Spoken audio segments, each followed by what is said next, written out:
A reward is being offered for information regarding the death of Rasheem Carter. The nonprofit organization You Are the Power announced a $50,000 reward for any information that could lead to an arrest in Rasheem's death. Carter's death has caught nationwide attention. Carter went missing last year. A month later, his body was found decapitated near Taylorsville. 5, 4, 3, 2, 1.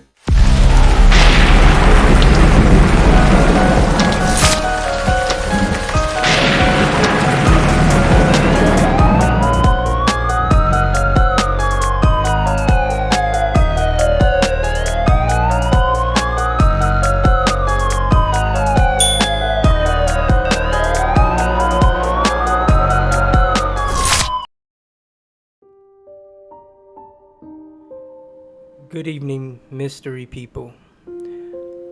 Today I'm Steve. This is always No Names Media, and together we have become anonymous.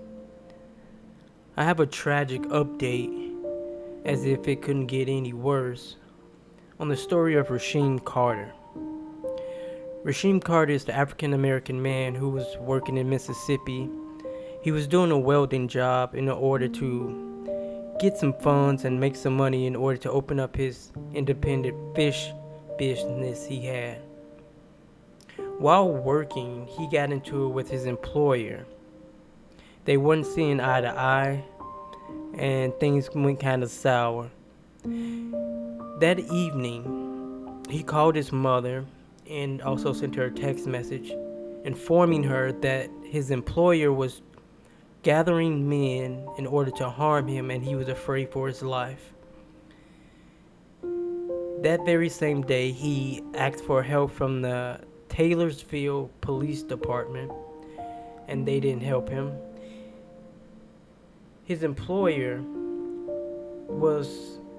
had taken on the responsibility of getting him to and from work, and because of that disagreement, he no longer had a dependable ride to get from work. So he seen the police officers and he asked them for assistance because he was stranded. He couldn't make it back to his hotel, and he just needed to be dropped off as close to the hotel as possible, and the police refused because they told him, quote, "This is not an Uber service." He went missing from that point forward for about a month. A month after that, his body was found in the woods. He was nothing but a skeleton, and his head was decapitated from the rest of his remains.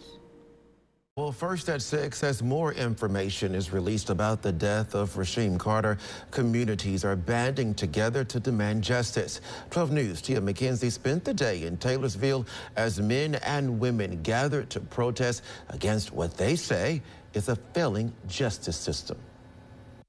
Hashtag Justice for Rasheem Carter has gained national attention after the 25-year-old's skeletal remains were found in Smith County in November 2022. His family's attorney said a third set of his remains were discovered in February and were identified by the Mississippi Crime Lab. A protest was held in Taylorsville in support of Carter's family. It could have been one of my family members, so I feel that his family needs the support from everybody around. Carter's family believes there was foul play, and civil rights attorney Ben Crump asked the Department of Justice to get involved. This has really been a struggle for our family, but we're going to do the best we can to fight. We're going to do the best we can to fight. We're going to do what we got to do to get the justice that we deserve to have. Multiple organizations, including Israel United in Christ, joined the march in solidarity. I can imagine how much turmoil that went through her mind, the pressure for her not to reveal the evils that has happened to her son. I imagine she's gained strength from Mamie Till, which was the mother of Emmett Till, who got murdered in 1955. So it was good to be able to support those kinds of efforts. Participant Marcellus Smith drove from Memphis, Tennessee to support. I heard about this a couple of months ago, and it made me think about myself being a young black African-American, and I drive trucks. I've driven in these areas before, and I can sense the tension. You know, once you get out your vehicle, everybody stop the conversation and just stare at you like you're not from here. You know, not here to fight or anything like that, just here to make a statement and so hopefully get some justice done for Rasheem. In March, officials with the Mississippi Department of Public Safety said based on the condition of Carter's remains, there was no means by which his cause of death could be determined by the medical examiner's office. In Taylorsville, Tia McKenzie, 12 News. Now, DPS officials say MBI and the Smith County Sheriff's Office will continue their investigation into Carter's death. I come here to inform you that a third set of Rasheem's remains have been found in miles away. Now, the officials and police in Taylorsville told the public that what happened to Rasheem was not foul play. And later on they said that it was impossible nearly to determine his cause of death due to the decomposition of his body. And pretty much there's nothing else to see here and to move along. But that young man's mother for almost a half a year had to deal with the fact that she was witnessing the fear in her son's voice telling her that white men was following after him and they wanted to harm him, and for him to come up missing, and then for his body to be found a month later, and we're still finding pieces of his body months and months after his initial remains were found. And the police want to sit up here and tell us that it was no foul play in his death.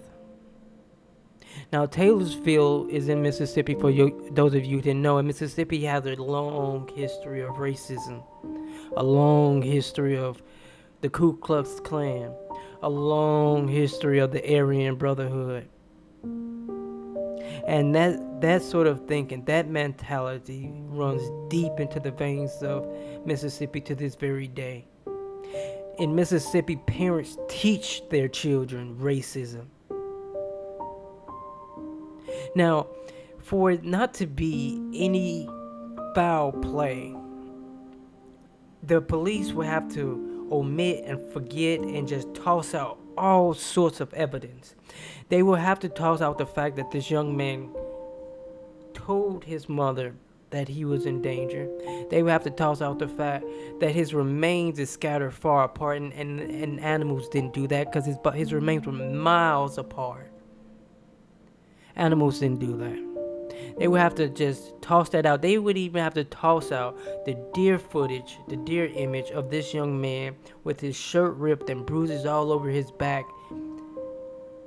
looking like he's afraid for his life as he has a 2x4 as a weapon in his hand. They would have to omit all of that. But what they're saying to you when they say that there's no foul play means there was no crime committed. There was not one person who committed a crime against another person. That didn't take place, is what they're saying. And what the people of Mississippi and the officials of Mississippi is saying is that it's not a crime to kill and hunt a black person. That's not against the law. Now, it may be on paper against the law. Now, it may be against the Constitution, but in common law, in normal everyday people law, it's perfectly fine. It's nothing to see here. Get over it.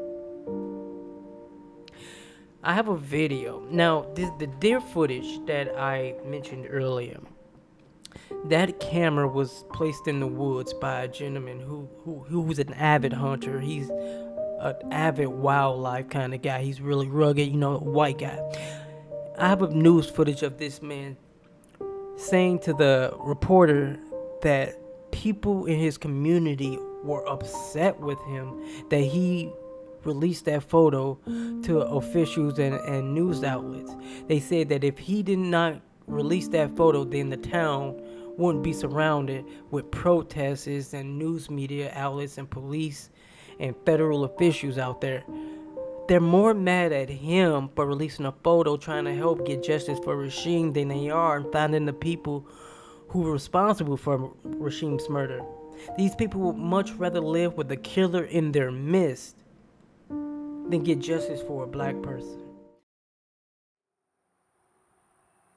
Taylorsville in the US state of Mississippi is a small, quiet town, but in October last year, that all changed.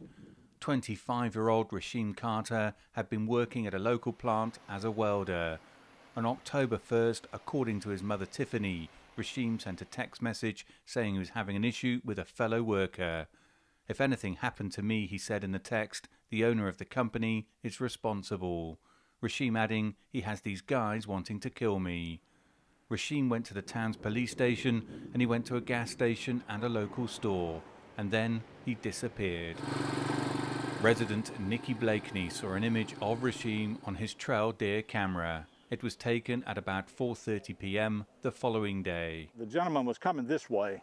He was walking this way and he was looking at this feeder, but the camera was here. I didn't see him looking at the camera, but I only had the one picture. It would be the last time Rasheem was seen alive. Shirtless, no shoes, carrying a stick. A piece of flagging right here was placed there by the sheriff's department when they did their search. They had nowhere to look for that guy. If I hadn't took that camera picture up there, they would have had nowhere to start from. Using sniffer dogs, police found Rasheem's body in this same wooded area a month after his death. I know a lot of people have been upset about it. A lot of people said, well, if you hadn't have did that, we wouldn't be having any kind of troubles and all that they kind of seem to be having. I said, well, I got to do the right thing. And I said, if I did it again, I'd do the right thing. I said, the right thing was to turn that in for his mother and them to have some kind of closure. According to the Carter family, Rasheem's head had been severed. An independent autopsy revealed his front teeth were missing, suggesting he was assaulted before his death. Despite that, local authorities said there were no signs of foul play, saying animals could have been responsible for Carter's body parts being in separate locations. There are so many questions as to exactly what happened here in this town last October. The Carter family want answers. They believe Rasheem was murdered. The family attorney called it a modern-day lynching, and they say they will do everything in their power to uncover the truth.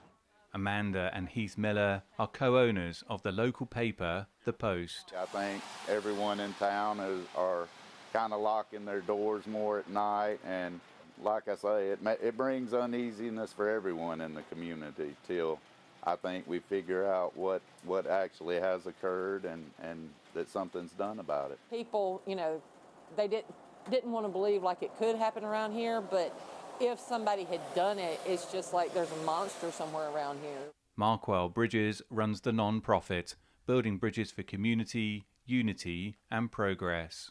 It was extremely difficult going with his mother to view the remains. I broke down. This family needs closure. We're gonna fight to the end. We're not gonna give up. We're not gonna stop. We're gonna do whatever it takes to bring justice to Rasheem Carter. The family has called for the U.S. Justice Department to step in and take over the investigation. Dan Williams, CGTN, Taylorsville, Mississippi. They're willing to sacrifice their very own safety as long as they can get away with harming a black person, because that's what matters to them. Their identity is tied to their ability to harm black people and get away with it with impunity. And if they can't do that, what's the point of being white? There's no point of being white if you can't freely harm black people and get away with it. Rasheem's teeth were missing from his skull, and that tells you that an assault took place. They were knocked out. So that's another thing the police will have to just dismiss. Attorney Benjamin Crump, who's representing Rasheem's mother and the rest of his close family, has been pleading for months for the United States Justice Department to get involved with finding out what happened to him. And to this very moment, the United States Justice Department ain't doing nothing. But that's okay. We don't need the Justice Department. We don't need the federal government to get justice for Rasheem. We never needed the federal government to get justice for any of us. All we need is to have each other's back. Now, we live in the United States of America. The people of America have more guns than almost every other nation on earth combined. The citizenry. And so what that means is that every single black person in this nation has the right to be armed. And if you're a black person in 2023, not armed, don't have whatever license is required of you in your state to be armed, or you have some psychological issue with guns as a black person, then you need to wake up. Because that young man Rasheem, I guarantee you, would still be alive if he had a firearm. And I guarantee you, if you were in Rasheem's place, if you were being hunted and tracked down where you tracked through the woods and being beat and followed, and one thing I bet you he wished he had was a firearm. As a man, it's your responsibility to get a firearm and put that thing in your woman's hand and teach her how to shoot it. There's absolutely no reason that any of us should be walking around without a firearm to protect us. Even the most staunchest opponents of gun rights and gun laws and firearms, when they in the midst of the shit, when a woman is in the midst of a shit, I guarantee you each and every single one of them will say, I wish I had a gun. Don't be that person. Don't wait till it's too late. Don't wait till the last thing you see is your offender standing over you, about to take the last ounce of life you have. Don't be that person to where the only thing you're doing is seeing your life flash before your eyes. Be armed and be prepared. Stop going out here like sitting ducks. This is America for a reason. This is our country. Just as much, if not more, than it is theirs. And you better start acting like it. This was Steve. This is No Names Media. And like I said, together we have become anonymous. And you will too.